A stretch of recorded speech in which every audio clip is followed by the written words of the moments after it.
Multiplate clutches work with several friction discs.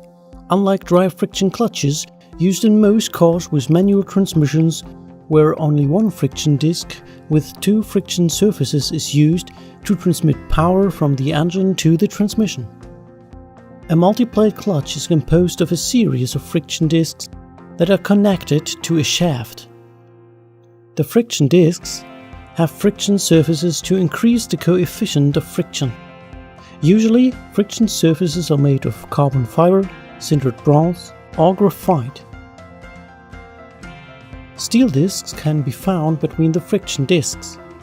These steel discs sit interlocked within the basket.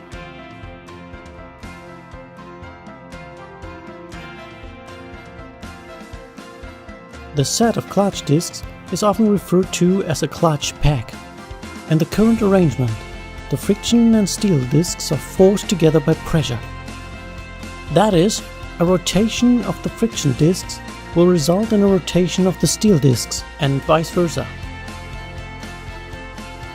However, when the discs are no longer engaged by pressure, the friction and steel discs can rotate freely without any impact on each other. Usually, the discs are engaged by pressure through a set of 4 coil springs. These apply pressure on a pressure plate that, consequently, applies pressure to the clutch pack.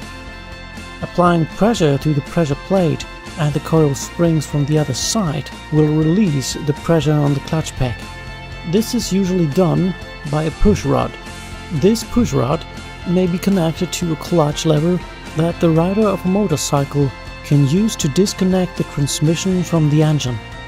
Consequently, power is transmitted from engine to transmission when the discs are pressed together, and it is not transmitted when they are separated from one another.